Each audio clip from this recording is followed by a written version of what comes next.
I don't believe that this is a representation of women in the masses, right? If we're in our bubble and we watch a lot of podcasts and stuff like that, but when you step out into reality and you start meeting people, feel there are some bozos that are like that, but it's not the overwhelming majority. A lot of women who do seek a person to love, right? A person who's going to be a good father, who has good character, which are most important. Because money, you could be rich today and just broke tomorrow. You see it happen all the time. So if that's what you base it on and that's all that they had going for them, when they go broke, which happens to a lot of people mismanage money. Now what? What do you have? If that's what you want to seek, you're going to get what you get. I'll leave it there for now. Hey, Trev, you want to know what's interesting about what she said? Because JR didn't finish the clip. She said that if you can't afford that, then go get you one of them bottom of the barrel bitches. Hold on. You jumping the gun a little bit. Oh, I didn't know that you was going that far because I wanted to. Now he said he's gonna drop it into four clips. So we'll wait on it. I wasn't on here when he said that. I didn't hear him. My bad. All right. I'm gonna go to you, Kenny. That was disgusting. That woman is 2 Snicker bars from getting an insulin shot. And she up there spreading this cancer. Here's the dangerous part that we're not like broaching. There are actual women that sit down and listen to this nonsense and wish to adhere to it. And then fumble and fall on their face following advice from people like this. You have your Princellas. You have these people are spreading cancer. What? You have every woman on these video shows espousing their hurt, their pains, their wounds, and giving it to other women. Then you check their credibility. Okay, so why didn't I see a ring on your finger? Show me how you did it right while you bashing men. You know, it's more women than men in this world. And if a man stands on his two, I'm not bringing a resume to you. You're bringing your resume to me. I don't care if I make $50,000. I don't care. Men have been dating down since the beginning of history. So now the parameters change. You're non-traditional. A man is not worth your time if his pocket doesn't merit up to what you think it should. I take pleasure in verbally abusing these females correctly about how they should be living their lives and show them where they can go with that, because it's unfair and it's cancerous. Because you could hear that one and she could be spreading it somewhere else, and you hear that regurgitated. And at the end of the day, they're in their circles of females talking superficial nonsense alone with either a dog or a cat, or crying and drinking their wine, bitter old ladies. And that's the outcome for most. It's disgusting. All right. Go ahead, Marcus.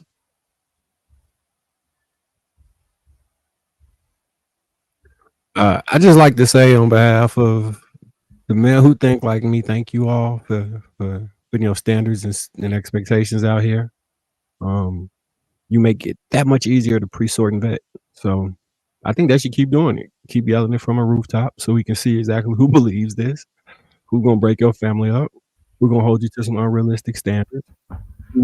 Like, because this stuff could be hidden. We need to be thankful that there are people who believe this loudly.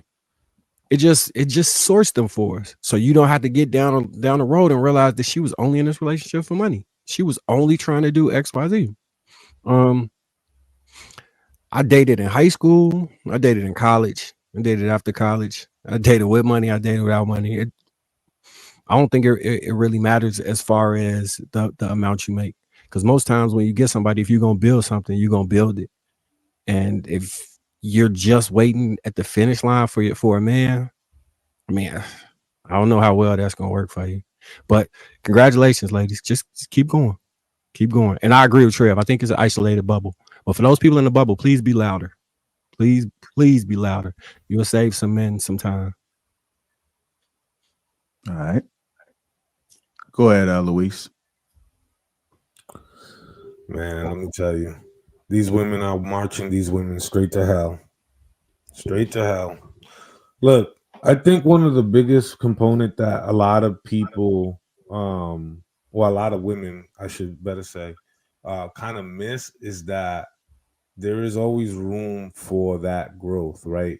I think that when we're talking about where 50K is at, whether it's in your 20s, 30s, 40s, it looks very different for a lot of people.